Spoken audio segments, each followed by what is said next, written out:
Greetings and welcome to another edition of The Pedal Shift Project. The Pedal Shift Project is a series of conversations, thoughts, and experiments around the bike touring lifestyle. From tips and tricks to ideas on how to ride your ride, let's shrink the world by bike. Show notes and more are at pedalshift.net/244, and you can email the show at pedalshift@pedalshift.net or text me at 202-930-1109. Check Pedalshift out on all the socials as well.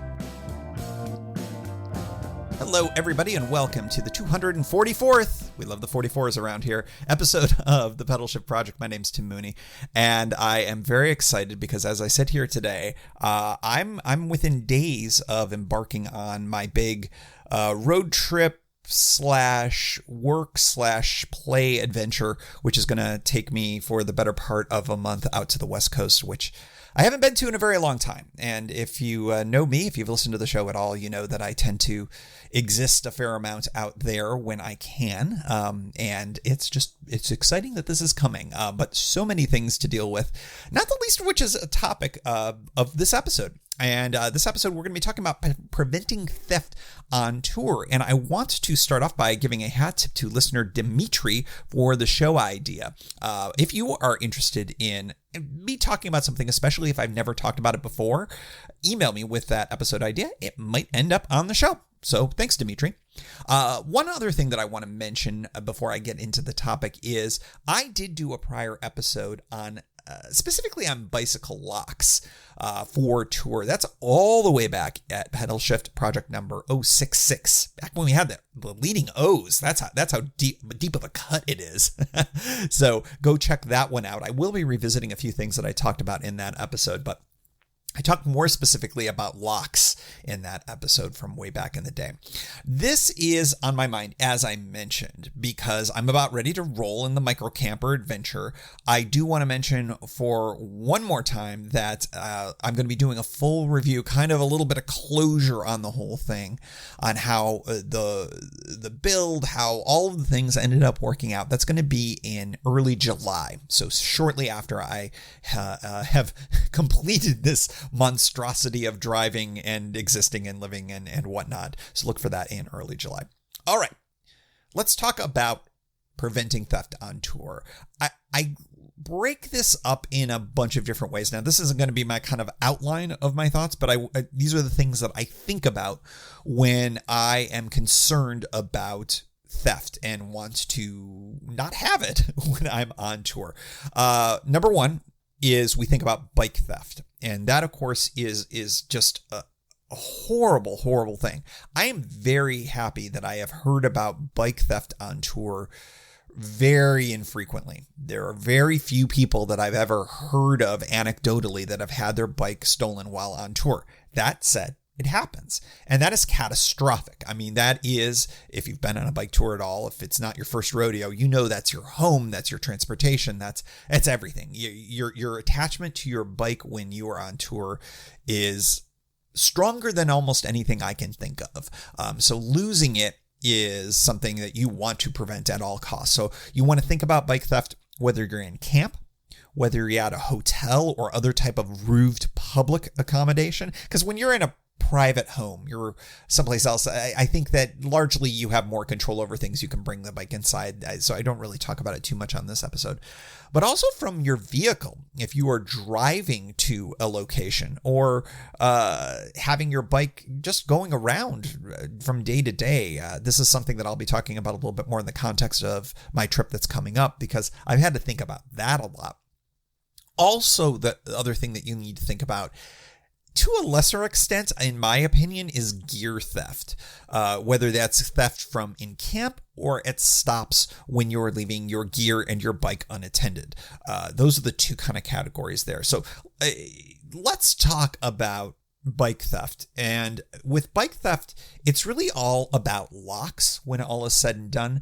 But, you know, it also is about opportunity for folks that are interested in making that pinch. I tend not to tour in spots that have real high security needs. The locks that I use when I'm commuting around Washington, D.C. in particular, they tend not to come with me on tour, with some exceptions. I like having the peace of mind to lock up at a grocery store and other spots when I'm leaving my bike outside on tour. So I always bring a lock with me all the time when I'm on tour. And it's going to depend, the lock that I choose is going to depend on where am I going to be.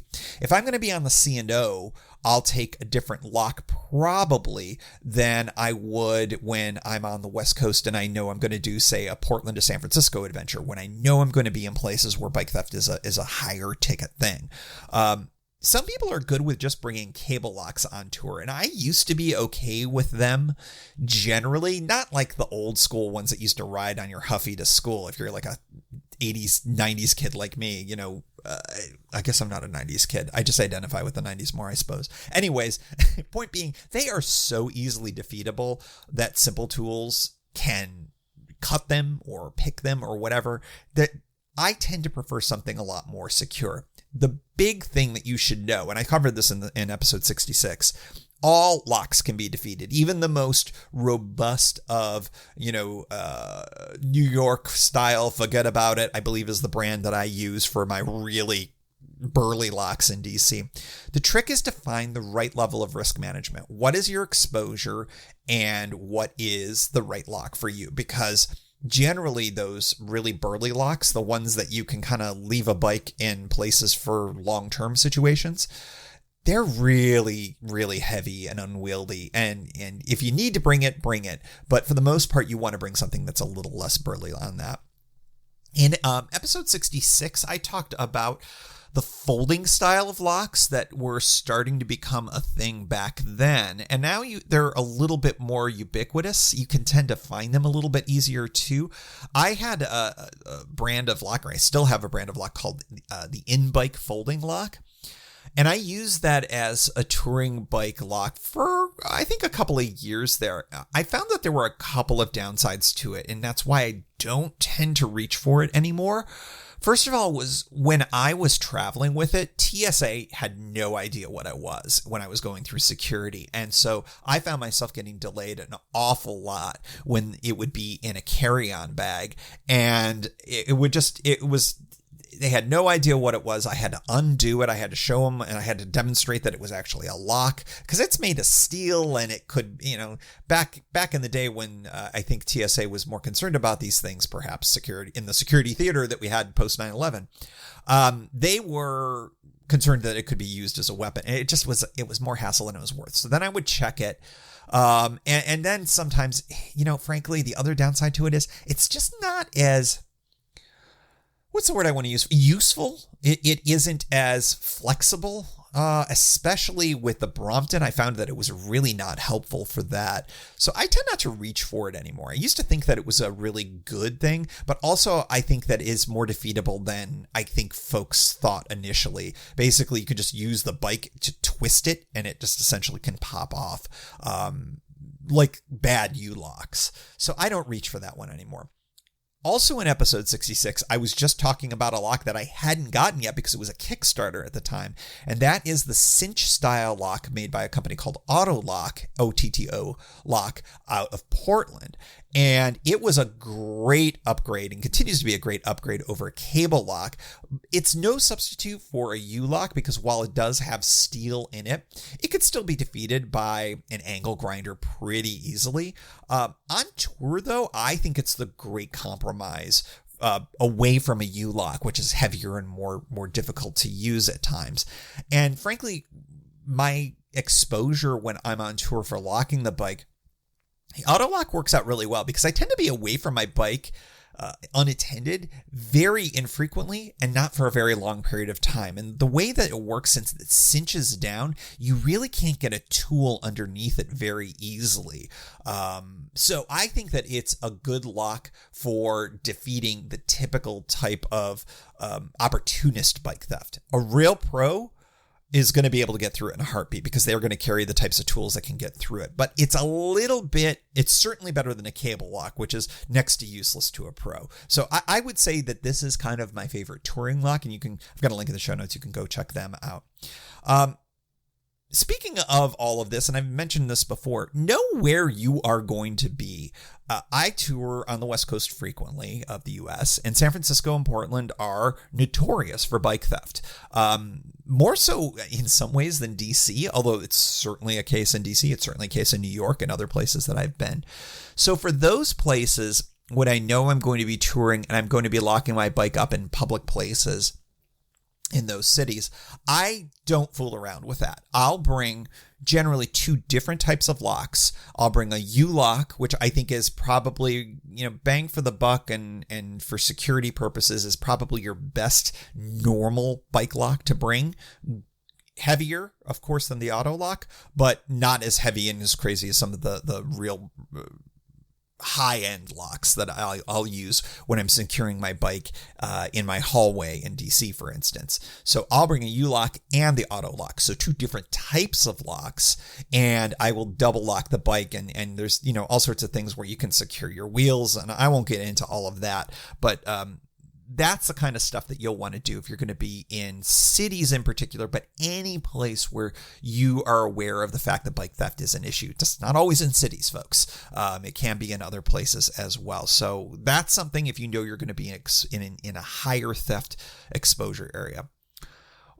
That's the kind of thing that's sort of in the public arenas. What about in camp? I lock habitually when I'm in camp, but it's probably not always necessary. Again, the C&O, I do it. I've never heard of anybody get their bike pinched from a campsite in the C&O. Frankly, you're away from a lot of places, and it would be really weird for someone to be hiking around looking to steal a bike, but I suppose it could be possible. I'm a city kid, so I lock my bike. Roofed lodging, I would say your first choice is always to bring that bicycle into the room with you. I always ask on the couple of occasions where I've been denied that. I'm thinking of a really great place in Pittsburgh. I think I've talked about it on the show, the name of which escapes me. It's good for if you're on the Gap. They're very bike specific. It's kind of a bike hostel. They don't let you bring the bikes in the room, only downside, but they do have secure off-street access, basically a garage where they will get your bike off the street. I still lock the bike to itself inside of that kind of a place. Another hotel I remember, maybe, was it in Anaheim on the 2014 tour? I remember I stayed there. They wouldn't let me bring the bike to the room, but they allowed me to store it in their luggage storage place, which was great. So that's secure, still locked it to itself. That's a good thing to do. Lock it up tight as a drum when you're in that secure storage situation. All right, so what about on the vehicle? This is the thing that I've been thinking about the most over the last, I'd say a couple of weeks since we last talked about on the live show about the micro camper situation. So I think initially was thinking about bringing my Safari, my full-size touring bike with me.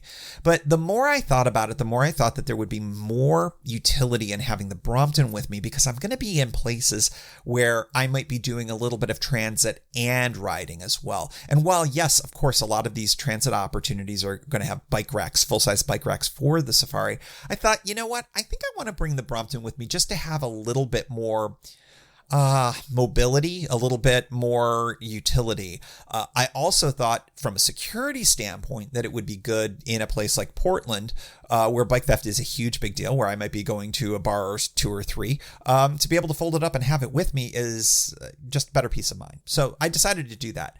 Then I started thinking about, okay, I don't have really any space inside the vehicle, which is where I would typically keep a Brompton, inside a trunk. I just don't have the space for it. So I started thinking about, how do I get this on a typical bike rack? I am here to tell you that Bromptons do not fit on typical car bike racks very well. I rode out to the shore with it in its unfolded position, and it ends up riding really, really, really, really high. Like, the top handlebar was above the roofline of the LaCrosse, which, by the way, is not very high, as I've talked about. Freaking short car, what can I say? But that didn't feel like a good opportunity for it. It didn't really work the way I wanted it. Then I started thinking about, well, what about folded?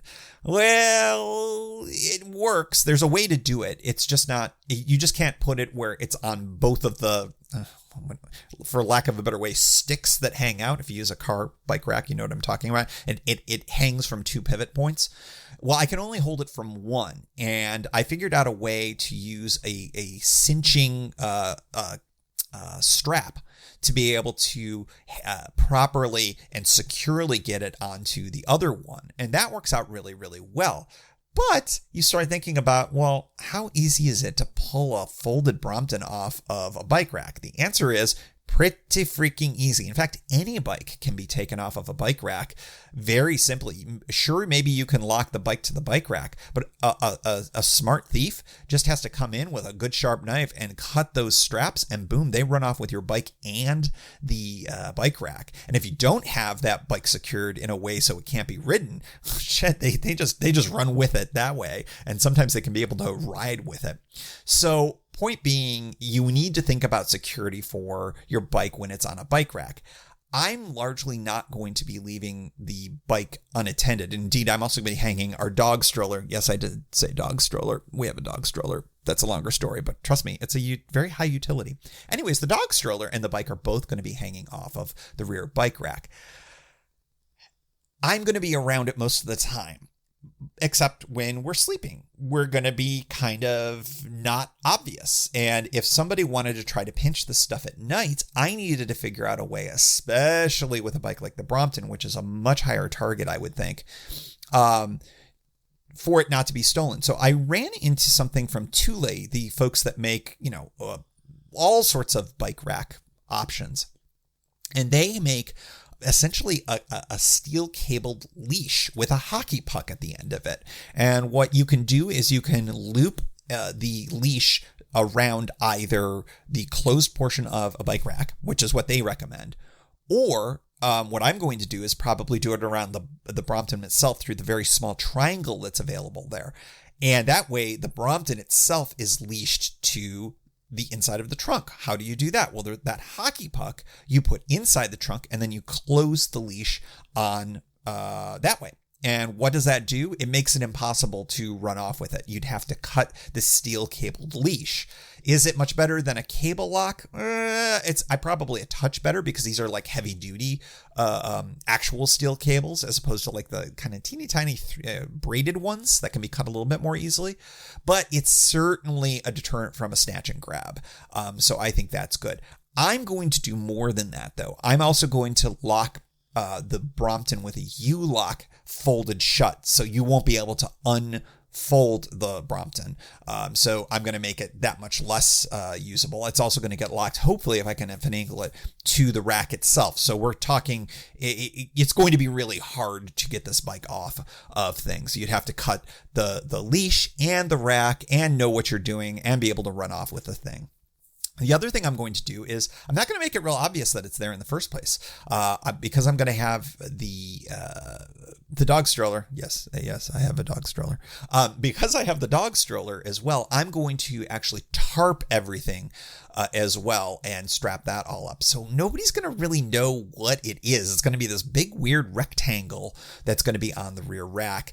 Not only will it help from sightlines, but it's also going to protect it a little bit from the weather, which is also something I'd like to do. So all of these things are going to be what I'm going to do to protect my bike from theft while I'm on the road, for the few times when it's going to be exposed. When we are in our places, we're going to be at a lot of Airbnbs and campgrounds. Well, the bike's going to be with me in a much more secure location in that instance. So I think that I'm happy with what I've got set up for that. So maybe those are some ideas for you for securing your bike when you're on bike tour. Now let's talk about the lesser issue, I think, in my opinion, that is gear theft. I think that when you first start touring, this is the thing that you think about the most. You're thinking, oh my gosh, I'm leaving my panniers, my bike packing bags, my whatever. I'm leaving all of this expensive camping gear, if you're camping, or my clothes, or maybe you're bringing a computer or something that's deep in a bag. I'm leaving that. I need to bring all the bags inside with me when I go to the grocery store. And maybe you do that a few times, but after once or twice and you undo all of those bags and you put them in your grocery cart and you go in, and sometimes it's just a drag.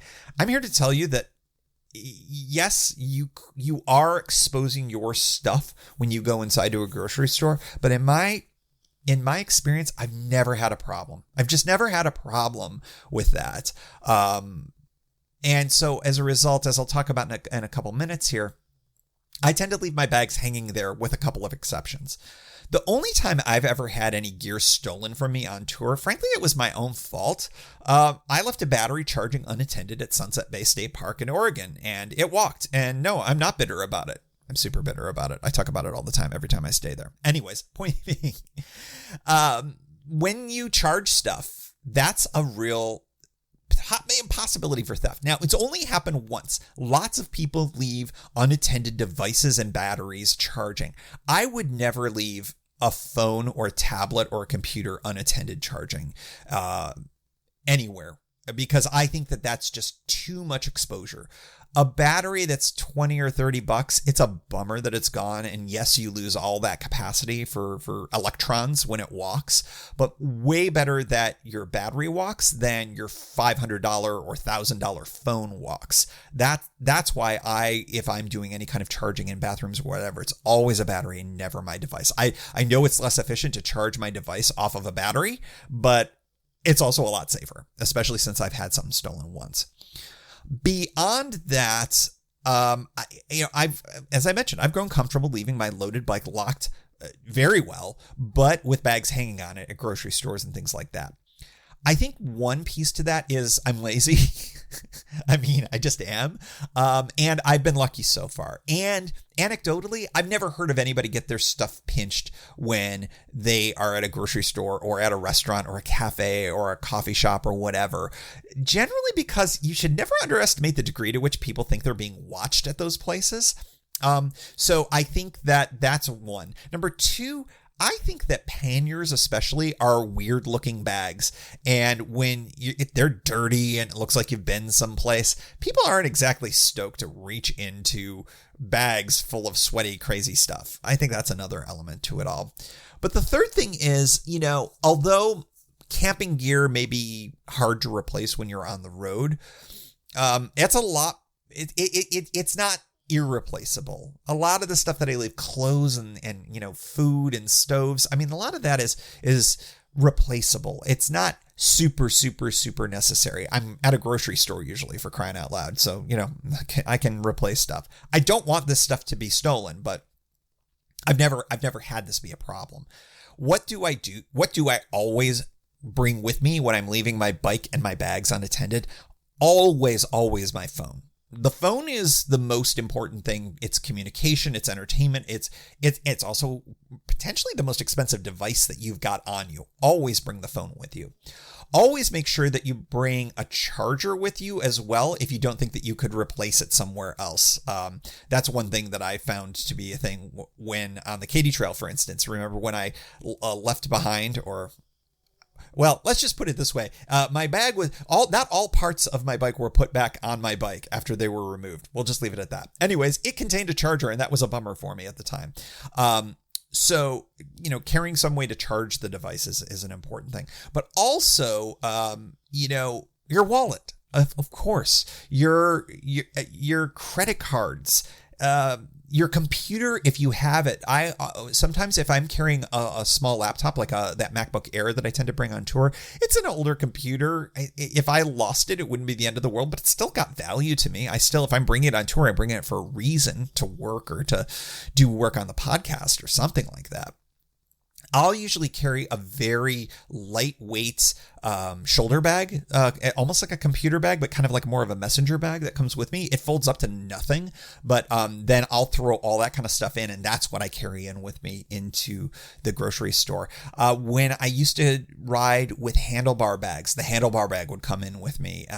I have left my computer in deeply buried in panniers before, in places that I perceive to be a little bit safer. I probably wouldn't do that in cities for sure, or any place that I perceive theft to be more of an issue. And I say cities not because, cities are scary and bad. I know some people have bad attitude towards cities. I obviously don't.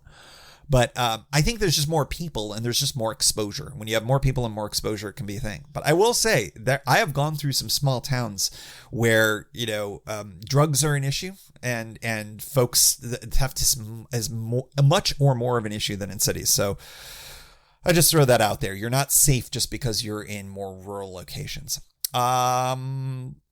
So know your location. Very, very important. I've been asked by a lot of folks about cable locking your bags. Can you do that? Yeah. My panniers, those early panniers, don't have really great opportunities for that. I mean, I suppose you could loop it around inside the bag and have a hole and a grommet outside your bag that you make. I just have never felt bothered to do that. I know some people have. More power to you. I just haven't done it. Is it one more barrier for theft? Sure. I just haven't heard enough anecdotal evidence that there's a ton of pannier theft on tour, so I don't worry about it. But your mileage may vary. Know your location. Number one thing with all of this.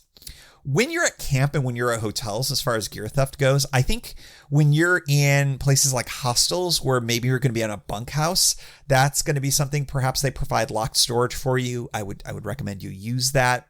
Otherwise, just don't leave stuff unattended if you can. Bring gear in with you.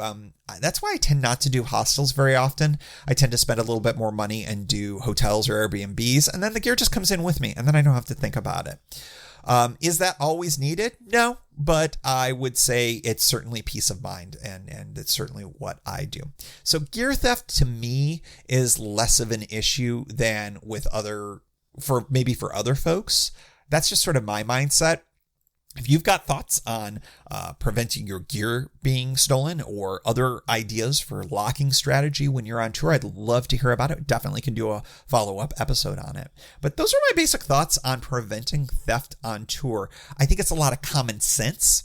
I think it relies a lot on bike locks. I think it relies most of all on knowing where you're at and what degree of security you need. Because again, this is all about risk management.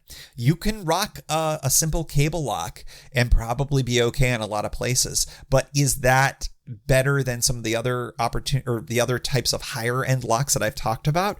Probably not. So maybe upgrading your lock if you've been relying on a cable lock is something to think about, especially for longer term tours, because, oh man, just the thought of losing my bike on tour is just inconceivable, catastrophic.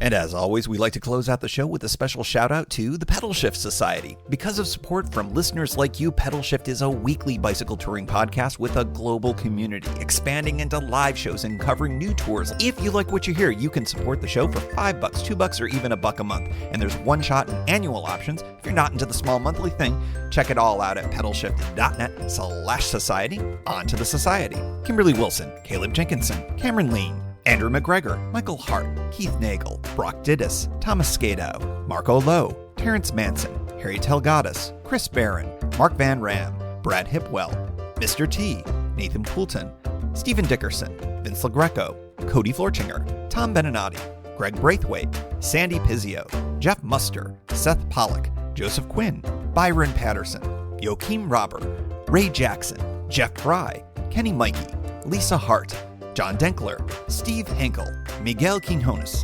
Alejandro Avilés-Reyes, Keith Spangler, Greg Towner, Dan Gebhardt, Jody Zeranin, Lucas Barwick, Michael Baker, Brian Bechtal, Reinhard Biggle, Greg Middlemas, Connie Moore, William Gothman, Brian Benton, Joan Churchill, Mike Bender, Rick Weinberg, Billy Crafton, Gary Matushak, Greg Latois Lopez, James Sloan, Jonathan Dillard, John Funk, Tom Bilch, Ronald Piroli, Dave Roll, Brian Hafner, Misha LeBlanc, Ari Messenger, David Grotke, Wally Estrella, Sue Reinert, John Letko, Stephen Granada, Philip Mueller, Robert Lackey, Dominic Carroll, Jackie McCulloch, John Hickman, Jack Smith, Carl Presso, David Neves, Patty Louise, Terry Fitzgerald, Peter Steinmetz, Timothy Fitzpatrick, Dave Fletcher, James Stratakis, David Neves, Mike Lazuski, Hank O'Donnell, David Zanoni, David Weil, Matthew Sponseller, Chad Reno, Daniel Greger, Spartan Dale, Carolyn Ferguson, Peggy Littlefield, and thanks to all past and anonymous folks for helping make this show happen. Thank you for joining. You can find Pedal Shift at pedalshift.net for more great bicycle touring content. You can hear the Pedal Shift project through Apple Podcasts or your favorite podcast app. Opening music courtesy of Jason Kent off his self-titled album. The track is called America. Check out his band Sunfield's latest release, Mono Mono, wherever cool music is available.